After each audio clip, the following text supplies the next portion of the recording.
ദൈവകൃപയുടെ 365 ദിവസങ്ങൾ എന്ന സമ്പൂർണ്ണ പരിശുദ്ധ ബൈബിൾ വായനാ ശുശ്രൂഷയിലേക്ക് യേശുനാമത്തിൽ എല്ലാവരെയും സ്വാഗതം ചെയ്യുന്നു. ഇന്ന് 130-ാം ദിവസം. 2 മക്കബയർ 6 മുതൽ 10 വരെയുള്ള അധ്യായങ്ങൾ നമ്മൾ വായിച്ച് ധ്യാനിക്കുന്നു. ശക്തമായ മതപീഡനം, മക്കബായ വിപ്ലവം, അന്ത്യോക്കസിന്റെ ദാരുണമായ അവസാനം, ഈ ഭാഗങ്ങളെല്ലാം നമ്മൾ വായിക്കുന്നു. പരിശുദ്ധാത്മാവിന്റെ നിറവിൽ ഈ ജീവന്റെ വചനം വായിക്കാനും ഗ്രഹിക്കാനും നമ്മളെല്ലാവരെയും ദൈവം അനുഗ്രഹിക്കട്ടെ. ഈശോ മിശിഹായ്ക്ക് സ്തുതിയായിരിക്കട്ടെ. മക്കബയരുടെ 2-ാം പുസ്തകം 6-ാം അധ്യായം. മതപീഡനം. ഏറെ കാലം കഴിയുന്നതിനു മുൻപ് തങ്ങളുടെ പിതാക്കന്മാരുടെ ആചാരങ്ങളിലും ദൈവത്തിന്റെ നിയമങ്ങളിലും നിന്ന് പിന്തിരിയാൻ യഹൂദരെ നിർബന്ധിക്കാൻ രാജാവ് പ്രതിനിധി സഭാംഗമായ ഒരു ആദൻസുകാരനെ അയച്ചു. ജെറുസലേം ദേവാലയത്തെ അശുദ്ധമാക്കി അതിനെ ഒളിമ്പസിലെ സേവൂസിന്റെ ക്ഷേത്രമെന്നും ഗിരിസിം ദേവാലയത്തെ തദ്ദേശീയരെ അനുകരിച്ച് വിദേശികളുടെ സംരക്ഷകനായ സേവൂസിന്റെ ക്ഷേത്രമെന്നും വിളിക്കാൻ നിർബന്ധിക്കണമെന്നും രാജാവ് അവനോട് നിർദ്ദേശിച്ചു. തിന്മയുടെ കടന്നാക്രമണം കഠിനവും അത്യന്തം ക്രൂരവുമായിരുന്നു. കാരണം വിജാതിയർ പരിശുദ്ധ സ്ഥലങ്ങളിൽ വെച്ച് വേശ്യകളുമായി ഉല്ലസിക്കുകയും മറ്റു സ്ത്രീകളുമായി സംഗമത്തിലേർപ്പെടുകയും ചെയ്തു. അങ്ങനെ അവർ ദേവാലയത്തെ മ്ലേച്ഛത കൊണ്ട് നിറച്ചു. കൂടാതെ അനുചിതമായ ബലിവസ്തുക്കൾ അവർ അകത്തു കൊണ്ടുവന്നു. മ്ലേച്ഛവും നിഷിദ്ധവുമായ ബലിവസ്തുക്കൾ കൊണ്ട് ബലിപീഠം നിറഞ്ഞു. സാബത്തും പരമ്പരാഗതമായ ഉത്സവ ദിനങ്ങളും ആചരിക്കാനോ യഹൂദരെന്ന് പരസ്യമായി പറയാൻ പോലുമോ ആർക്കും കഴിയാതെയായി. രാജാവിന്റെ ജന്മദിനം മാസം തോറും ആഘോഷിക്കുമ്പോൾ ബലിയർപ്പണത്തിൽ പങ്കെടുത്ത് ബലിവസ്തുക്കൾ ഭക്ഷിക്കാൻ യഹൂദർ കഠിനമായി നിർബന്ധിക്കപ്പെട്ടു. ദിയോനീസസിന്റെ ഉത്സവത്തിൽ ആ ദേവനെ ബഹുമാനിക്കാൻ വേണ്ടി ദലചക്രമണിഞ്ഞ് പ്രദക്ഷിണത്തിൽ പങ്കെടുക്കാനും അവർ നിർബന്ധിതരായി. സമീപ ഗ്രീക്ക് നഗരങ്ങളും യഹൂദരോട് അതേ നയം അനുവർത്തിക്കണമെന്നും അവരെ ബലിയർപ്പണങ്ങളിൽ പങ്കെടുപ്പിക്കണമെന്നും ടോളമിയുടെ നിർദ്ദേശമനുസരിച്ച് ഒരു കൽപ്പന പ്രസിദ്ധീകൃതമായി. ഗ്രീക്ക് ആചാരങ്ങൾ സ്വീകരിക്കാത്തവരെ വധിക്കണമെന്നും ആ കൽപ്പനയിലുണ്ടായിരുന്നു. അവർക്ക് സംഭവിച്ച ദുരിതം ഇത് വ്യക്തമാക്കുന്നു. ഉദാഹരണത്തിന്, തങ്ങളുടെ കുട്ടികളെ പരിച്ഛേദനം ചെയ്ത 2 സ്ത്രീകൾ പിടിക്കപ്പെട്ടു. ശിശുക്കളെ കഴുത്തിൽ കെട്ടിത്തൂക്കി അവരെ പരസ്യമായി നഗരത്തിലൂടെ നടത്തി. അവസാനം മതിലിൽ നിന്ന് തലകുത്തനെ താഴോട്ടെറിഞ്ഞു. രഹസ്യമായി സാബത്ത് ആചരിക്കാൻ അടുത്തുള്ള ഗുഹകളിൽ ചിലർ ഒരുമിച്ചുകൂടി. അവരെ ആരോ ഫിലിപ്പിന് ഒറ്റിക്കൊടുക്കുകയും തൽഫലമായി കൂട്ടത്തോടെ ദഹിപ്പിക്കപ്പെടുകയും ചെയ്തു. ഭക്തിയും വിശുദ്ധ ദിനത്തോടുള്ള ആദരവും നിമിത്തം എതിർത്തു നിൽക്കാൻ അവർ ഒരുമ്പിട്ടില്ല. ഈ ഗ്രന്ഥം വായിക്കുന്നവർ വിപത്തുകളിൽ ഭഗ്നാശരാകരുതെന്നും ഇത്തരം അനർത്ഥങ്ങൾ നാശത്തിനല്ല, നമ്മുടെ ജനതയുടെ ശിക്ഷണത്തിനാണ് ഉദ്ദേശിക്കപ്പെട്ടിരിക്കുന്നതെന്ന് മനസ്സിലാക്കണമെന്നും ഞാൻ അഭ്യർത്ഥിക്കുന്നു. അധർമ്മികളെ ദീർഘകാലത്തേക്ക് തന്നിഷ്ടത്തിന് വിടാതെ തൽക്ഷണം ശിക്ഷിക്കുന്നത് യഥാർത്ഥത്തിൽ വലിയ കാരുണ്യത്തിന്റെ ലക്ഷണമാണ്. ഇതര ജനതകളെ ശിക്ഷിക്കുന്ന കാര്യത്തിൽ അവർ തങ്ങളുടെ പാപങ്ങളുടെ തികവിലെത്തുന്നതുവരെ കർത്താവ് ക്ഷമയോടെ കാത്തിരിക്കുന്നു. എന്നാൽ നമ്മോട് അവിടുന്ന് ഇപ്രകാരമല്ല വർത്തിക്കുന്നത്. നമ്മൾ പാപപാരമ്യത്തിലെത്തി പ്രതികാരത്തിന് പാത്രമാകാതിരിക്കാനാണ് ഇങ്ങനെ ചെയ്യുന്നത്. അവിടുന്ന് തന്റെ കാരുണ്യം ഒരിക്കലും നമ്മിൽ നിന്ന് പിൻവലിക്കുന്നില്ല. വിപത്തുകൾ കൊണ്ട് നമുക്ക് ശിക്ഷണം നൽകുന്നെങ്കിലും അവിടുന്ന് സ്വജനത്തെ കൈവിടുന്നില്ല. ഞങ്ങൾ ഈ പറഞ്ഞത് ഓർമ്മയിലിരിക്കട്ടെ. കഥ ചുരുക്കേണ്ടതുണ്ട്. എലയാസറിന്റെ രക്തസാക്ഷിത്വം. ഉന്നത സ്ഥാനീയനായ ഒരു നിയമജ്ഞനും കുലീന ഭാവത്തോടു കൂടിയവനും വയോധികനുമായ എലയാസറിന്റെ വായ് പന്നിമാംസം തീറ്റാൻ അവർ ബലം പ്രയോഗിച്ചു തുറന്നു. അവമാനിതനായി ജീവിക്കുന്നതിനേക്കാൾ അഭിമാനത്തോടെ മരിക്കാൻ നിശ്ചയിച്ച അവൻ അത് തുപ്പിക്കളഞ്ഞുകൊണ്ട് പീഡനം വരിച്ചു. ജീവനോടുള്ള സ്വാഭാവിക സ്നേഹം പോലും മറന്ന് നിഷിദ്ധ വസ്തുക്കൾ രുചിക്കാൻ പോലും വിസമ്മതിക്കുന്ന ധീരന്മാർ ഇങ്ങനെയാണ് ചെയ്യേണ്ടത്. നിഷിദ്ധമായ ആ ബലിയുടെ ഭാരവാഹികൾ അവനോടുള്ള ദീർഘകാല പരിചയം കൊണ്ട് അവന് ഭക്ഷിക്കാൻ അനുവാദമുള്ള മാംസം കൊണ്ടുവന്നിട്ട് രാജാവ് ആജ്ഞാപിച്ച ബലിവിരുന്നിന്റെ മാംസമെന്ന ഭാവേന അത് ഭക്ഷിക്കാൻ അവനെ രഹസ്യമായി നിർബന്ധിച്ചു. അവൻ അങ്ങനെ ചെയ്ത് മരണത്തിൽ നിന്ന് രക്ഷപ്പെടുമെന്നും തങ്ങളോടുള്ള ചിരകാല മൈത്രി മൂലം അവന് കരുണ ലഭിക്കുമെന്നും അവർ പ്രതീക്ഷിച്ചു. തന്റെ വാർദ്ധക്യത്തിന്റെ അന്തസ്സിനും നരച്ച മുടിയുടെ മഹത്വത്തിനും ബാല്യം മുതൽ നയിച്ച ഉത്തമ ജീവിതത്തിനും വിശുദ്ധവും ദൈവദത്തവുമായ നിയമത്തിനും യോജിച്ച വിധം അവൻ ദൃഢനിശ്ചയം ചെയ്തുകൊണ്ട് തന്നെ പാതാളത്തിലേക്ക് അയച്ചുകൊള്ളാൻ അവരോട് പറഞ്ഞു. അവൻ തുടർന്നു, നമ്മുടെ ഈ പ്രായത്തിന് ഈ അഭിനയം ചേർന്നതല്ല. എലയാസർ 90-ാം വയസ്സിൽ മതം മാറിയെന്ന് ചെറുപ്പക്കാർ വിചാരിക്കും. ഒരു ചെറിയ നിമിഷം കൂടി ജീവിക്കാൻ വേണ്ടി എന്റെ ഈ അഭിനയം മൂലം ഞാൻ അവരെ വഴിതെറ്റിക്കുകയും എന്റെ വാർദ്ധക്യത്തെ പങ്കിലവും അവമാനിതവും ആക്കുകയും ചെയ്യും. തൽക്കാലത്തേക്ക് മനുഷ്യശിക്ഷയിൽ നിന്ന് എനിക്ക് ഒഴിവാകാമെങ്കിലും സർവശക്തന്റെ കരങ്ങളിൽ നിന്ന് ജീവിച്ചാലും മരിച്ചാലും രക്ഷപ്പെടാൻ കഴിയുകയില്ല. അതിനാൽ പൗരുഷത്തോടെ ഞാൻ എന്റെ ജീവൻ അർപ്പിക്കുകയാണ്. അതുവഴി ഞാൻ എന്റെ വാർദ്ധക്യത്തിന് യോഗ്യനെന്ന് തെളിയും.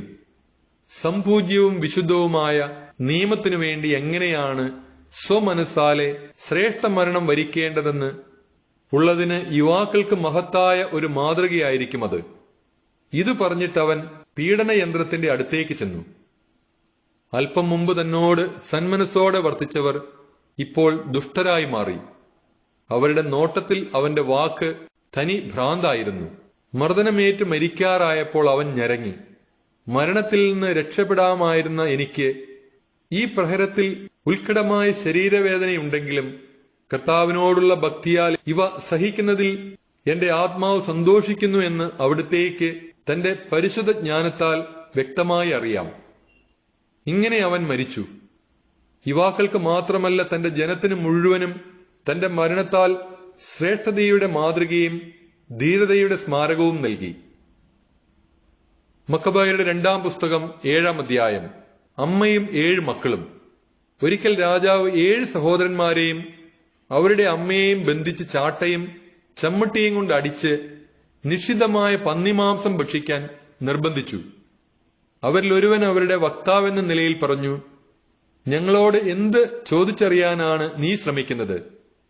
പിതാക്കന്മാരുടെ നിയമങ്ങൾ ലംഘിക്കുന്നതിനേക്കാൾ മരിക്കാൻ ഞങ്ങൾ ഒരുക്കമാണ്. ഇത് കേട്ട് രാജാവ് കോപാവേശം പൂണ്ട് വറചട്ടികളും കുട്ടകങ്ങളും പഴുപ്പിക്കാൻ ആജ്ഞാപിച്ചു. ഉടനെ അവർ അങ്ങനെ ചെയ്തു. സഹോദരന്മാരും അമ്മയും കാണുക അവരുടെ വക്താവിന്റെ നാവും കൈകാലുകളും ഛേദിക്കാനും ശിരസിലെ ചർമ്മം ഉരിയാനും രാജാവ് ഉത്തരവിട്ടു.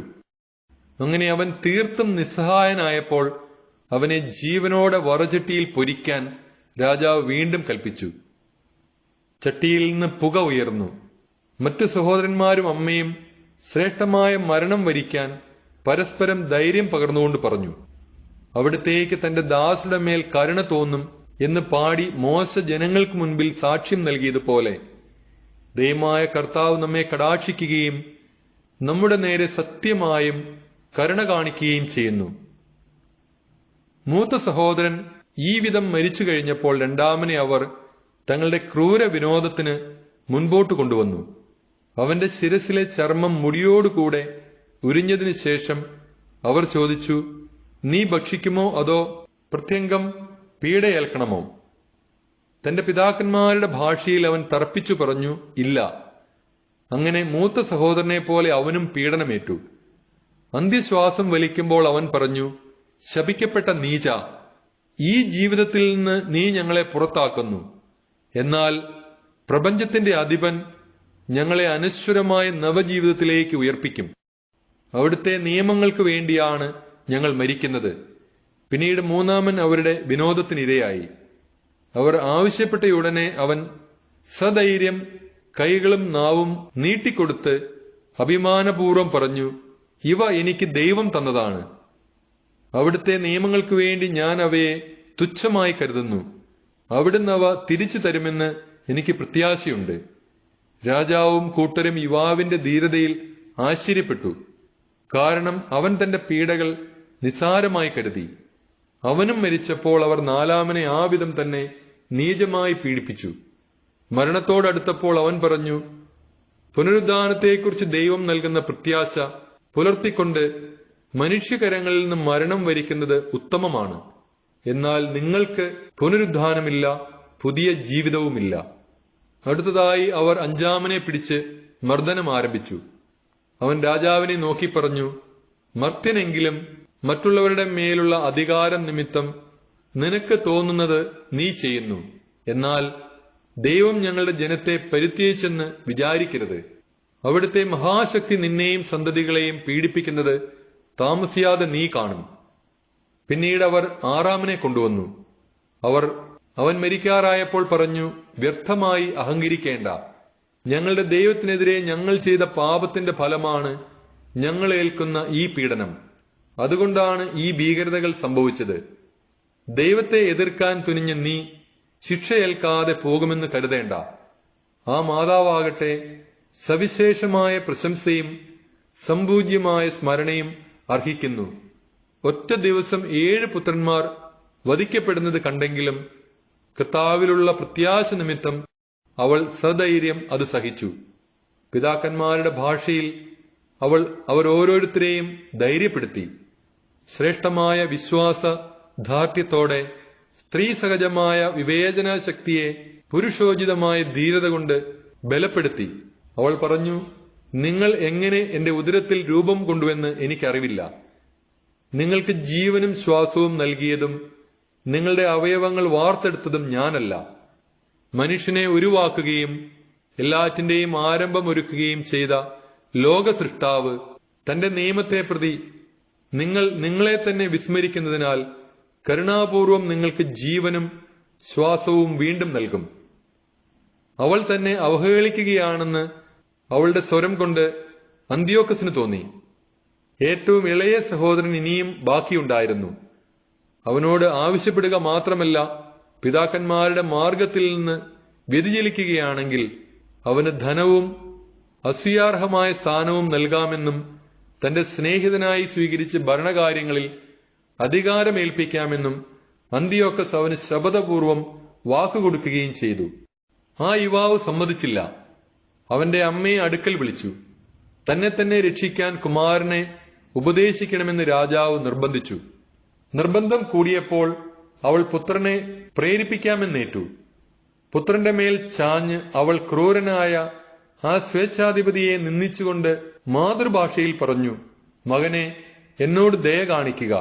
9 മാസം ഞാൻ നിന്നെ ഗർഭത്തിൽ വഹിച്ചു. 3 കൊല്ലം മുലയൂട്ടി. നിന്നെ ഇന്നുവരെ പോറ്റി വളർത്തി. മകനെ, ഞാൻ യാചിക്കുന്നു. ആകാശത്തെയും ഭൂമിയെയും നോക്കുക. അവയിലുള്ള ഓരോന്നും കാണുക. ഉണ്ടായിരുന്നവയിൽ നിന്നല്ല ദൈവം അവയെ സൃഷ്ടിച്ചതെന്ന് മനസ്സിലാക്കുക. മനുഷ്യരും അതുപോലെയാണ് സൃഷ്ടിക്കപ്പെട്ടത്. ഈ കശാപ്പുകാരനെ ഭയപ്പെടേണ്ട. സഹോദരന്മാർക്ക് യോജിച്ചവനാണ് നീ എന്ന് തെളിയിക്കുക. മരണം വരിക്കുക. ദൈവകൃപയാൽ നിന്റെ സഹോദരന്മാരോടൊത്ത് എനിക്ക് നിന്നെ വീണ്ടും ലഭിക്കാനിടയാവട്ടെ. അവൾ സംസാരിച്ചു തീർന്നയുടനെ യുവാവ് ചോദിച്ചു, നിങ്ങൾ എന്തിനാണ് വൈകുന്നത്? രാജകൽപ്പന ഞാൻ അനുസരിക്കുകയില്ല. മോശ വഴി ഞങ്ങളുടെ പിതാക്കന്മാർക്ക് ലഭിച്ച നിയമം ഞാൻ അനുസരിക്കുന്നു. ഹെബ്രായ ജനത്തിനെതിരെ സകല ദുഷ്ടതകളും പ്രവർത്തിക്കുന്ന നീ ദൈവകരങ്ങളിൽ നിന്ന് രക്ഷപ്പെടുകയില്ല. ഞങ്ങൾ പീഡനമേൽക്കുന്നത് ഞങ്ങളുടെ പാപത്തിന്റെ ഫലമായിട്ടാണ്. ജീവിക്കുന്നവനായ കർത്താവ് ഞങ്ങളെ ശാസിച്ച് നേർവഴിക്ക് തിരിക്കാൻ അല്പനേരത്തേക്ക് ഞങ്ങളോട് കോപിക്കുന്നെങ്കിലും അവിടുന്ന് തന്റെ ദാസരോട് വീണ്ടും രഞ്ജിപ്പിലാകും. പാപിയായ നീച, അങ്ങേയറ്റം നികൃഷ്ടനായ മനുഷ്യ, ദൈവമക്കളുടെ നേരെ കരമുയർത്തുന്ന നീ വ്യാജ പ്രതീക്ഷകൾ പുലർത്തി വ്യർത്ഥമായി ഞെളിയേണ്ട. സർവശക്തനും സർവദർശിയുമായ ദൈവത്തിന്റെ ശിക്ഷാവിധിയിൽ നിന്ന് നീ ഇനിയും രക്ഷപ്പെട്ടിട്ടില്ല. എന്നാൽ ദൈവത്തിന്റെ ഉടമ്പടി അനുസരിച്ച് ഞങ്ങളുടെ സഹോദരന്മാർ ഹ്രസ്വകാല പീഡനങ്ങൾക്ക് ശേഷം അനുസ്യൂതം പ്രവഹിക്കുന്ന ജീവൻ പാനം ചെയ്തിരിക്കുന്നു. നിനക്ക് ദൈവത്തിന്റെ ന്യായവിധിയിൽ നിന്റെ ഗർവിനനുസരിച്ച് ശിക്ഷ ലഭിക്കും. ഞങ്ങളുടെ ജനത്തോട് കരുണ കാണിക്കണമെന്നും ദുരിതങ്ങളും മഹാമാരികളും വഴി വേഗം നിങ്ങളെക്കൊണ്ട് അവിടുന്ന് മാത്രമാണ് ദൈവമെന്ന് ഏറ്റുപറയിക്കണമെന്നും ഞങ്ങളുടെ ജനത്തിന്റെ മേൽ നീതിയായി തന്നെ നിബന്ധിച്ചിരിക്കുന്ന ദൈവകോപം ഞാനും എന്റെ സഹോദരന്മാരും വഴി അവസാനിപ്പിക്കാനിടയാകണമെന്നും ദൈവത്തോട് യാചിച്ചുകൊണ്ട് എന്റെ സഹോദരന്മാരെ പോലെ ഞാനും ശരീരവും ജീവനും പിതാക്കന്മാരുടെ നിയമങ്ങൾക്ക് വേണ്ടി അർപ്പിക്കുന്നു. അവന്റെ നിന്ദയാൽ കോപാവേശം പൂണ്ട രാജാവ് മറ്റുള്ളവരോട് എന്നതിനേക്കാൾ ക്രൂരമായി അവനോട് വർത്തിച്ചു. അവൻ തന്റെ പ്രത്യാശ മുഴുവൻ കർത്താവിൽ അർപ്പിച്ചുകൊണ്ട് മാലിന്യമേൽക്കാതെ മരിച്ചു. പുത്രന്മാർക്ക് ശേഷം അവസാനം മാതാവും മരിച്ചു. ബലിവസ്തുക്കളുടെ ഭോജനത്തെയും ക്രൂര പീഡനങ്ങളെയും സംബന്ധിച്ച് ഇത്രയും മതി. മക്കബായരുടെ 2-ാം പുസ്തകം 8-ാം അധ്യായം. മക്കബായ വിപ്ലവം. മക്കബയൂസ് എന്നുകൂടി വിളിക്കപ്പെടുന്ന യൂദാസ് തന്റെ സ്നേഹിതന്മാരുടെ കൂടെ ആരും അറിയാതെ ഗ്രാമങ്ങളിൽ പ്രവേശിച്ച് ചാർച്ചക്കാരെയും യഹൂദ വിശ്വാസത്തിൽ തുടർന്നു പോന്നവരെയും വിളിച്ചുകൂട്ടി 6000-ഓളം പേരുടെ ഒരു സൈന്യമുണ്ടാക്കി. എല്ലാവരാലും പീഡിപ്പിക്കപ്പെടുന്ന ജനത്തെ കടാക്ഷിക്കണമെന്നും അധർമ്മികൾ അശുദ്ധമാക്കിയ ദേവാലയത്തിന്റെ മേൽ കരുണ കാണിക്കണമെന്നും അവർ കർത്താവിനോട് പ്രാർത്ഥിച്ചു. നശിച്ച് നിലംപതിക്കാറായിരിക്കുന്ന നഗരത്തോട് ദയ തോന്നണമെന്നും കർത്താവിങ്കിലേക്ക് ഉയരുന്ന രക്തത്തിന്റെ നിലവിളി ശ്രവിക്കണമെന്നും നിഷ്കളങ്കരായ പൈതങ്ങളുടെ ക്രൂരവധവും അവിടുത്തെ നാമത്തിനെതിരായ ദൂഷണവും അനുസ്മരിക്കണമെന്നും തിന്മയോടുള്ള അവിടുത്തെ വിദ്വേഷം തെളിയിക്കണമെന്നും അവർ തുടർന്ന് പ്രാർത്ഥിച്ചു. മക്കബയൂസ് സൈന്യം ശേഖരിച്ചതോടെ വിജാതിയർക്ക് അജേയനായി കഴിഞ്ഞു. കാരണം കർത്താവിന്റെ കോപം കരുണയായി മാറിയിരുന്നു. മുന്നറിയിപ്പ് കൂടാതെ അവൻ പട്ടണങ്ങളിലും ഗ്രാമങ്ങളിലും കടന്നു ചെന്ന് അവ അഗ്നിക്കിരയാക്കി. തന്ത്രപ്രധാനങ്ങളായ സ്ഥലങ്ങൾ പിടിച്ചടക്കി. ഒട്ടേറെ ശത്രുക്കളെ തുരത്തി ഓടിച്ചു. രാത്രികാലമാണ് ഇത്തരം പ്രവർത്തനങ്ങൾക്ക് ഏറ്റവും അനുകൂലമായി അവൻ കണ്ടത്.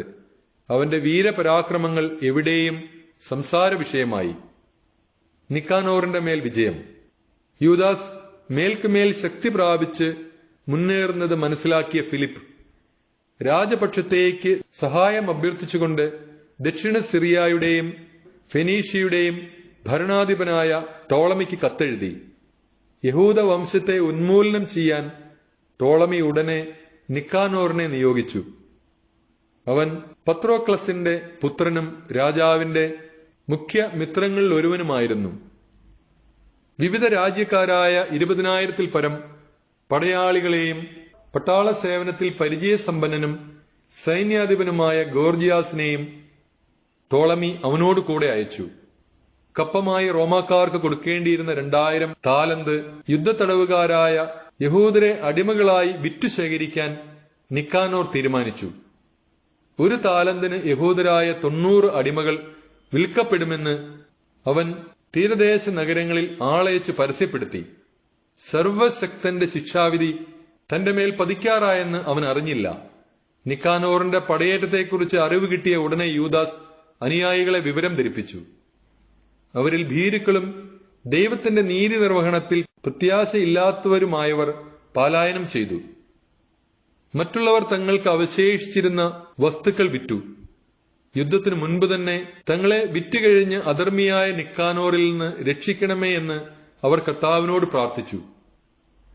തങ്ങളെ പ്രതി അല്ലെങ്കിലും കർത്താവ് പിതാക്കന്മാരോട് ചെയ്ത ഉടമ്പടിയും തങ്ങൾ ധരിക്കുന്ന അവിടുത്തെ വിശുദ്ധവും മഹനീയവുമായ നാമവും ഓർത്തെങ്കിലും ഇത് ചെയ്യണമെന്ന് അവർ പ്രാർത്ഥിച്ചു. മക്കബയൂസ് 6000-ഓളം വരുന്ന തന്റെ സൈന്യത്തെ വിളിച്ചുകൂട്ടി, ശത്രുക്കളെ ഭയപ്പെടുകയോ തങ്ങൾക്കെതിരെ ദുരുദ്ദേശത്തോടെ വരുന്ന വിജാതീയരുടെ സൈന്യബാഹുല്യം കണ്ട് പരിഭ്രമിക്കുകയോ ചെയ്യരുതെന്നും വിജാതീയർ വിശുദ്ധ സ്ഥലത്തെ കഠിനമായി അവഹേളിച്ചതും നിന്ദിതമായ നഗരത്തെ പീഡിപ്പിച്ചതും തങ്ങളുടെ പരമ്പരാഗതമായ ആചാരാനുഷ്ഠാനങ്ങളെ തകിടം മറിച്ചതും ഓർത്തുകൊണ്ട് ധൈര്യപൂർവ്വം പോരാടണമെന്നും അവരെ ഉപദേശിച്ചു. അവൻ വീണ്ടും പറഞ്ഞു, അവർ ആയുധത്തിലും സാഹസകൃത്യങ്ങളിലും ആശ്രയിക്കുന്നു. നമുക്കെതിരെ വരുന്ന ശത്രുക്കളെയും ലോകം മുഴുവനെ തന്നെയും അങ്കുലീ ചലനം കൊണ്ട് തറ പറ്റിക്കാൻ കഴിയുന്ന സർവശക്തനായ ദൈവത്തിലാണ് നമ്മുടെ പ്രത്യാശ. ദൈവം തങ്ങളുടെ പൂർവികരെ തുണച്ച സന്ദർഭങ്ങളെയും യൂദാസ് പരാമർശിച്ചു. സെന്നാകരീബിന്റെ കാലത്ത് ശത്രുക്കളിൽ 1,80,000 പേർ കൊല്ലപ്പെട്ടു.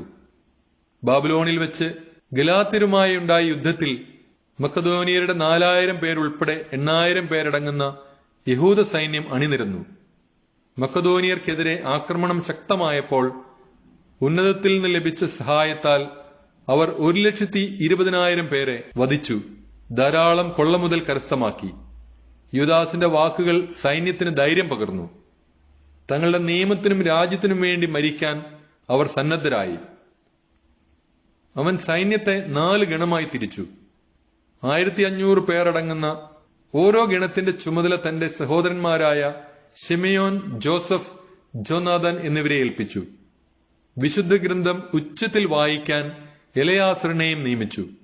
സഹായം ദൈവത്തിൽ നിന്ന് എന്ന അടയാള വാക്കും നൽകി. അതിനുശേഷം അവൻ തന്നെ ആദ്യ ഗണത്തെ നയിച്ചുകൊണ്ട് നിക്കാനോറിനോട് പൊരുതി. സർവശക്തന്റെ സഹായത്തോടെ അവർ ശത്രുക്കളിൽ 9,000-ലധികം പേരെ കൊന്നൊടുക്കി. നിക്കാനോറിന്റെ പടയാളികളിൽ ഒട്ടേറെ പേരെ മുറിവേൽപ്പിക്കുകയും അംഗഭംഗപ്പെടുത്തുകയും ചെയ്തു. അങ്ങനെ അവൻ ശത്രുക്കളെ തുരത്തി. തങ്ങളെ അടിമകളായി വാങ്ങാൻ വന്നവരുടെ പണം അവർ പിടിച്ചെടുത്തു. ശത്രുക്കളെ കുറെ ദൂരം പിന്തുടർന്നതിന് ശേഷം നേരം വൈകിയതിനാൽ അവർ മടങ്ങിപ്പോന്നു. അത് സാബത്തിന്റെ തലേനാളായിരുന്നതിനാൽ അവർ അനുധാവനം തുടർന്നില്ല. ശത്രുക്കളുടെ ആയുധങ്ങളും വസ്തുവകകളും ശേഖരിച്ചതിന് ശേഷം അവർ സാബത്ത് ആചരിച്ചു. ആ ദിവസത്തിനു വേണ്ടി തങ്ങളെ കാത്തുരക്ഷിക്കുകയും കരുണയുടെ ആരംഭമായി അതിനെ നിശ്ചയിക്കുകയും ചെയ്ത കർത്താവിന് അവർ കൃതജ്ഞതയും സ്തുതിയും അർപ്പിച്ചു. സാബത്ത് കഴിഞ്ഞപ്പോൾ കൊള്ളമുതലിൽ ഒരു ഭാഗം പീഡനങ്ങൾക്ക് വിധേയരായവർക്കും വിധവകൾക്കും അനാഥർക്കും അവർ നൽകി. ബാക്കി തങ്ങൾക്കും തങ്ങളുടെ മക്കൾക്കുമായി വിഭജിച്ചെടുത്തു. അനന്തരം അവർ പൊതുപ്രാർത്ഥന നടത്തി. കൃപാലുവായ കർത്താവ് തന്റെ ദാസരോട് പൂർണ്ണമായി അനുരഞ്ജനപ്പെടണമെന്ന് യാചിച്ചു. അവർ തിമോത്തിയോസിന്റെയും ബക്കിദസിന്റെയും സേനകളോടുള്ള സംഘടനകളിൽ 20,000-ലധികം പേരെ കൊല്ലുകയും ചില ഉയർന്ന ശക്തിദുർഗങ്ങൾ പിടിച്ചടക്കുകയും ചെയ്തു. വളരെയധികം കൊള്ളമുതൽ കൈവശപ്പെടുത്തി. പീഡനങ്ങൾ ഏറ്റവർക്കും അനാഥർക്കും വിധവകൾക്കും വൃദ്ധർക്കും തങ്ങളുടേതിന് തുല്യമായ ഓഹരി നൽകി. ശത്രുവിന്റെ ആയുധങ്ങൾ ശേഖരിച്ച് തന്ത്രപ്രധാനമായ സ്ഥാനങ്ങളിൽ സൂക്ഷിക്കുകയും ബാക്കിയുള്ള കൊള്ളമുതൽ ജെറുസലേമിലേക്ക് കൊണ്ടുപോവുകയും ചെയ്തു. തിമോത്തിയോസിന്റെ സേനാനായകനെ അവർ വധിച്ചു. അവൻ അതിനീചനും യഹൂദരെ വളരെയധികം പീഡിപ്പിച്ചവനുമാണ്. വിശുദ്ധ കവാടങ്ങൾക്ക് തീവച്ച കലിസ്തേനസും മറ്റു ചിലരും ചെറിയൊരു വീടിനുള്ളിൽ അഭയം പ്രാപിച്ചിരിക്കുകയായിരുന്നു.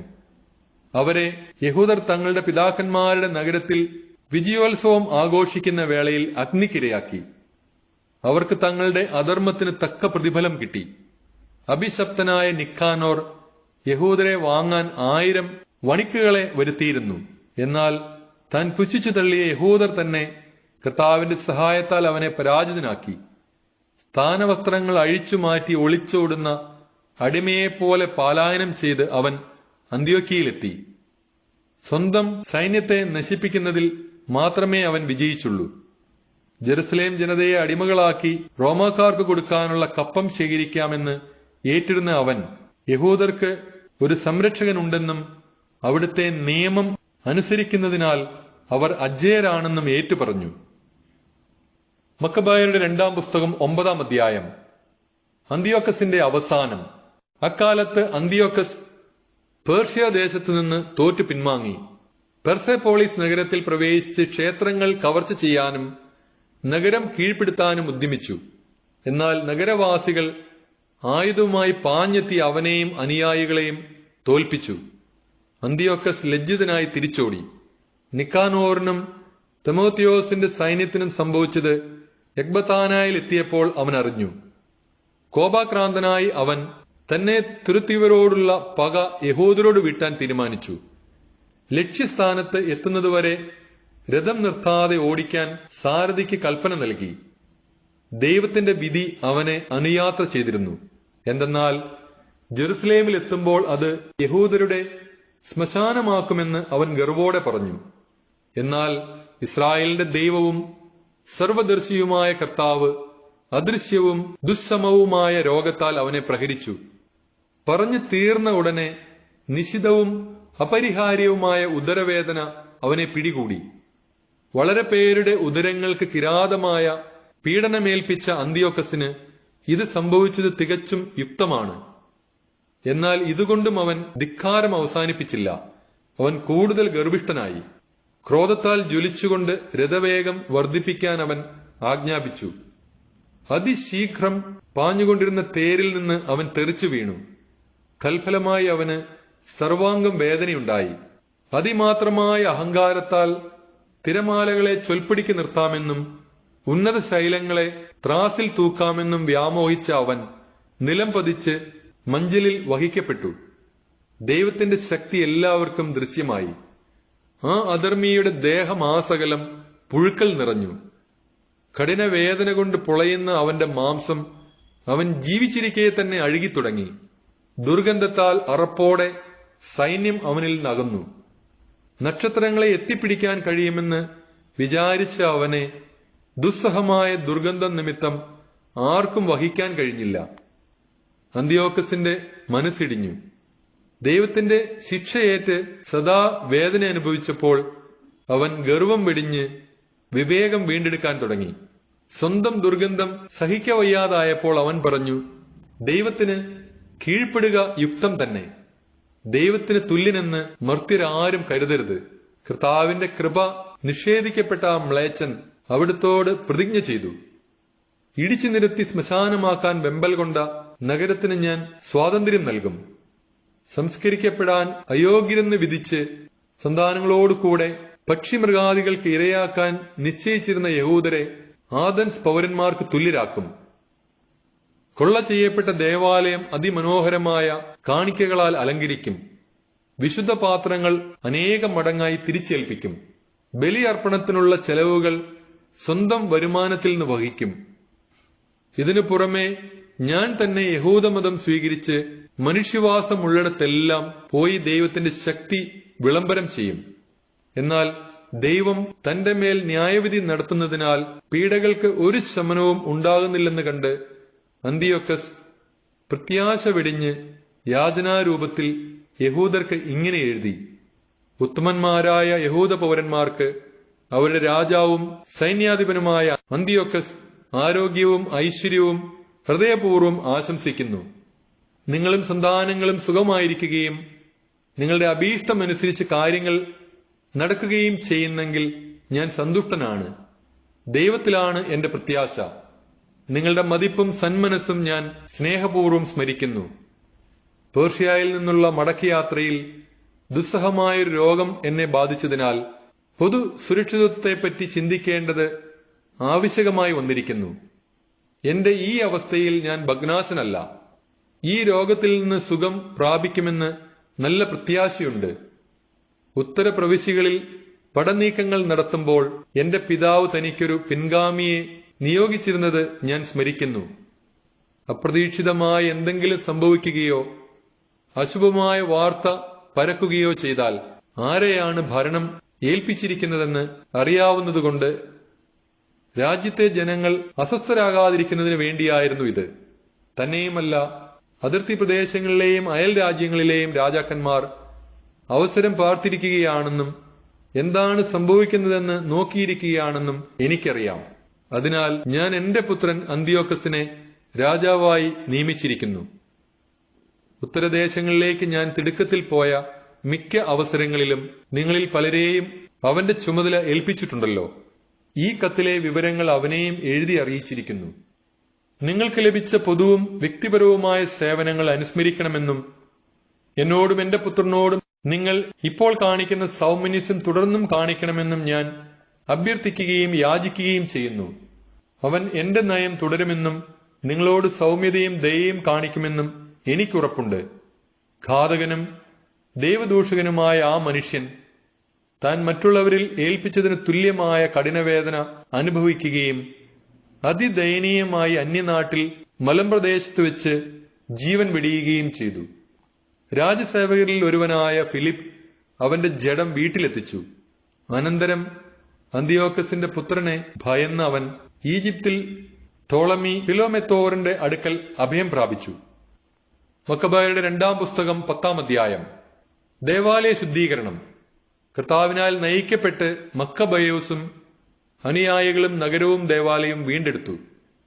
വിദേശീയർ പൊതുസ്ഥലത്ത് സ്ഥാപിച്ചിരുന്ന ബലിപീഠങ്ങളും കാവുകളും നശിപ്പിച്ചു. ദേവാലയം ശുദ്ധീകരിച്ചതിന് ശേഷം അവർ ബലിയർപ്പണത്തിന് മറ്റൊരു പീഠം നിർമ്മിച്ചു. കല്ലുകൾ ഉരച്ച് തീ കത്തിച്ച് ബലിയർപ്പിക്കുകയും കുന്തുരുക്കം പുകയ്ക്കുകയും വിളക്ക് കൊളുത്തുകയും ചെയ്ത് തിരുസാന്നിധ്യ അപ്പം പ്രതിഷ്ഠിച്ചു. 2 വർഷം കഴിഞ്ഞിരുന്നു അവിടെ ബലിയർപ്പിച്ചിട്ട്. അവർ സാഷ്ടാംഗം വീണ് ഇത്തരം ദുരിതങ്ങൾ മേലിൽ തങ്ങൾക്ക് വരുത്തരുതേ എന്നും എപ്പോഴെങ്കിലും പാപം ചെയ്താൽ ക്ഷമാപൂർവം ശിക്ഷണം നൽകി രക്ഷിക്കണമേ എന്നും തങ്ങളെ ദൈവദൂഷകരും കിരാതരുമായ ജനതകൾക്ക് ഏൽപ്പിച്ചു കൊടുക്കരുതേ എന്നും കർത്താവിനോട് പ്രാർത്ഥിച്ചു. വിദേശീയർ ദേവാലയം അശുദ്ധമാക്കിയ അതേ ദിവസം, അതായത് കിസ്ലേവ് മാസം 25-ാം ദിവസം ദേവാലയ ശുദ്ധീകരണം നടന്നു.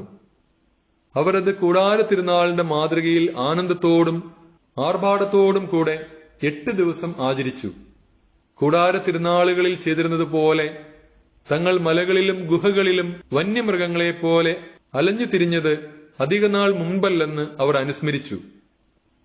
തരുരോഹിണി ചക്രങ്ങളാൽ അലങ്കൃതമായ ദണ്ഡുകളും മനോഹരമായ മരച്ചില്ലകളും ഈന്തപ്പനക്കൈകളും വഹിച്ചുകൊണ്ട് അവർ വിശുദ്ധ മന്ദിരത്തിന്റെ ശുദ്ധീകരണം വിജയിപ്പിച്ച കർത്താവിന് കൃതജ്ഞതാസ്തോത്രങ്ങൾ അർപ്പിച്ചു. പിന്നീട് ആണ്ടുതോറും യഹൂദജനം മുഴുവൻ ആ ദിനങ്ങൾ ആചരിക്കണമെന്ന് അവർ ജനഹിതമനുസരിച്ച് പൊതു നിയമം ഉണ്ടാക്കി. എപ്പിഫാനസ് എന്നറിയപ്പെടുന്ന അന്തിയോക്കസിന്റെ കഥ ഇങ്ങനെ അവസാനിച്ചു. അന്തിയോക്കസ് യുപ്പാത്തോർ. അധർമ്മിയായ ആ മനുഷ്യന്റെ പുത്രനായ അന്തിയോക്കസ് യുപ്പാത്തോറിന്റെ ഭരണകാലത്ത് സംഭവിച്ച കാര്യങ്ങളും യുദ്ധക്കെടുതികളിൽ മുഖ്യമായവയുടെ സംക്ഷിപ്തവുമായ വിവരണമാണ് ഞങ്ങൾ ഇനി പറയുന്നത്. ഇവൻ രാജാവായ ഉടനെ ലിസിയാസ് എന്നൊരുവനെ ദക്ഷിണ സിറിയയുടെയും ഫെനീഷ്യയുടെയും അധീപനായി നിയമിച്ചു. മക്രാൻ എന്ന് വിളിക്കപ്പെടുന്ന ടോളമി യഹൂദർക്ക് അനുഭവിക്കേണ്ടി വന്ന യാതനകൾ ഓർത്ത് അവരോട് നീതി പ്രവർത്തിക്കുന്നതിൽ മുൻപനായി അവരുമായി സമാധാനപരമായ ബന്ധങ്ങൾ സ്ഥാപിക്കാൻ ഉദ്യമിച്ചു. തൽഫലമായി രാജമിത്രങ്ങൾ അവനെ യൂപ്പാത്തോറിന്റെ മുൻപിൽ കുറ്റപ്പെടുത്തി. ഫിലോമേത്തോർ ഏൽപ്പിച്ചിരുന്ന സൈപ്രസ് വിട്ട് അന്തിയോക്കസ് എപ്പിഫാനസിന്റെ പക്ഷം ചേർന്നതുകൊണ്ട് തന്നെ എല്ലാവരും രാജ്യദ്രോഹി എന്ന് വിളിക്കുന്നത് അവൻ കേട്ടു. തന്റെ സ്ഥാനത്തിന് ചേർന്ന ആദരം ആർജിക്കാൻ കഴിയാതെ വന്നതുകൊണ്ട് അവൻ വിഷം കഴിച്ച് ജീവിതം അവസാനിപ്പിച്ചു. ഗോർജിയാസ് അവിടുത്തെ ഭരണാധിപനായപ്പോൾ ഒരു കൂലിപ്പട്ടാളത്തെ ശേഖരിച്ച് യഹൂദരോട് യുദ്ധം നടത്തിക്കൊണ്ടിരുന്നു. പ്രധാനമായ കോട്ടകൾ കൈയടക്കിയ ഇതുമേയരും യഹൂദരെ അലട്ടി. അവർ ജെറുസലേമിൽ നിന്ന് ബഹിഷ്കൃതരാകുന്നവരെ സ്വാഗതം ചെയ്യുകയും യുദ്ധം തുടരാൻ ശ്രമിക്കുകയും ചെയ്തു. മക്കബെയൂസും അനുചരന്മാരും പരസ്യ പ്രാർത്ഥന നടത്തി തങ്ങളോടൊപ്പം യുദ്ധം ചെയ്യണമെന്ന് ദൈവത്തോട് യാചിച്ചുകൊണ്ട് ഇതുമേയരുടെ കോട്ടകളിലേക്ക് പാഞ്ഞു ചെന്നു. ശക്തിയോടെ ആക്രമിച്ച ആ സ്ഥലങ്ങൾ കൈവശപ്പെടുത്തുകയും കോട്ടകളിൽ നിന്ന് പോരാടിയവരെ തുരത്തുകയും നേരിട്ടെതിർത്തവരെ വധിക്കുകയും ചെയ്തു. 20,000-ൽ കുറയാത്ത പടയാളികൾ കൊല്ലപ്പെട്ടു. ഉപരോധം ചെറുക്കാൻ സജ്ജമാക്കിയിരുന്ന 2 ബലിഷ്ഠ ഗോപുരങ്ങളിലായി 9,000-ൽ പരം ആളുകൾ അഭയം പ്രാപിച്ചു. മക്കബെയൂസ് അവരെ ആക്രമിക്കുന്നതിന് മതിയായ ഒരു സേനയോടുകൂടെ ശിമയോനെയും ജോസഫിനെയും ഒപ്പം സക്കേവൂസിനെയും അവന്റെ ആളുകളെയും അവിടെ നിർത്തി. തന്റെ സാന്നിധ്യം അത്യന്താപേക്ഷിതമായ സ്ഥലങ്ങളിലേക്ക് അവൻ പുറപ്പെട്ടു. എന്നാൽ ശിമയോനോട് കൂടെ ഉണ്ടായിരുന്ന പണക്കൊതിയന്മാരായ ആളുകൾക്ക് ഗോപുരങ്ങളിൽ ഉണ്ടായിരുന്ന ചിലർ കൈക്കൂലി കൊടുക്കുകയും 70,000 ദ്രാഗ്മ കൈപ്പറ്റി അവരിൽ ചിലർ രക്ഷപ്പെടുന്നതിന് അവർ അനുവദിക്കുകയും ചെയ്തു. ഈ വാർത്ത മക്കബെയൂസിന്റെ അടുത്തെത്തി. അവൻ ജനനേതാക്കളെ വിളിച്ചുകൂട്ടി.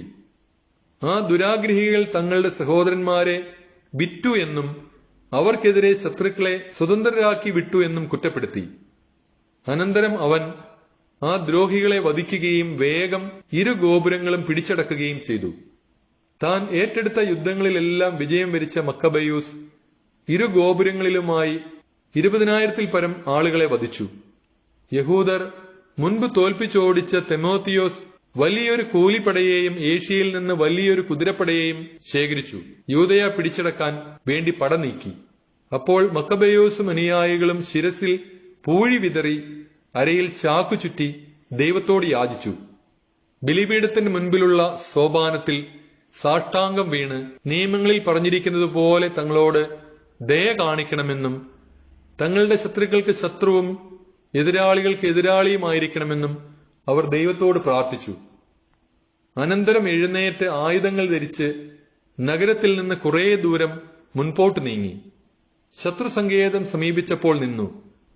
പ്രഭാതമായപ്പോൾ ഇരു സൈന്യങ്ങളും ഏറ്റുമുട്ടി. തങ്ങളുടെ വിജയത്തിന്റെ ഉറപ്പ് തങ്ങളുടെ പരാക്രമം മാത്രമല്ല, കർത്താവിലുള്ള ആശ്രയവും ആണെന്ന് വിചാരിക്കുന്ന ഒരു കൂട്ടർ, തങ്ങളുടെ ക്രോധാവേശത്തെ പടനായകനാക്കിയ മറ്റൊരു കൂട്ടർ. യുദ്ധം മുറുകിയപ്പോൾ സ്വർണ്ണ കടിഞ്ഞാണിട്ട കുതിരകളുടെ പുറത്ത് തേജസ്വികളായ 5 പേർ ആകാശത്തു നിന്ന് വരുന്നത് ശത്രുക്കൾ കണ്ടു. അവരാണ് യഹൂദരെ നയിച്ചത്. അവർ മക്കബെയൂസിന് മുറിവേൽക്കാതിരിക്കാൻ ചുറ്റും നിന്ന് തങ്ങളുടെ പരിചകളും ആയുധങ്ങളും കൊണ്ട് അവനെ സംരക്ഷിച്ചു. അവർ ശത്രുവിന്റെ മേൽ അസ്ത്രങ്ങളും ഇടിവാളുകളും അയച്ച് അവരെ അന്താളിപ്പിച്ച് അന്ധതയിലാഴ്ത്തി ചിതറിക്കുകയും വധിക്കുകയും ചെയ്തു. 600 കുതിരപ്പടയാളികൾക്ക് പുറമെ 20,500 പേർ വധിക്കപ്പെട്ടു. കേരയാസിന്റെ കീഴിലുള്ള സുശക്ത കാവൽ സേനയോട് കൂടിയ ഗസറ എന്ന കോട്ടയിലേക്ക് തിമോത്തിയോസ് പലായനം ചെയ്തു. മക്കബെയൂസും അനുയായികളും സന്തുഷ്ടരായി. അവർ അതിനെ 4 ദിവസം ഉപരോധിച്ചു. ഉള്ളിലുണ്ടായിരുന്നവർ കോട്ടയുടെ ഉറപ്പിൽ ആശ്രയിച്ചിരുന്നതിനാൽ കഠിനമായി ദൈവദൂഷണം പറയുകയും അസഭ്യ വാക്കുകൾ വർഷിക്കുകയും ചെയ്തു. എന്നാൽ 5-ാം ദിവസം പ്രഭാതത്തിൽ മക്കബെയൂസിന്റെ സൈന്യത്തിലെ 20 യുവാക്കന്മാർ ആ ദൈവദൂഷണം കേട്ട് കോപം ജ്വലിച്ച് മതിലിലൂടെ ഇരച്ചു കയറി കണ്ടവരെയെല്ലാം നിർദ്ദയം അരിഞ്ഞു വീഴ്ത്തി.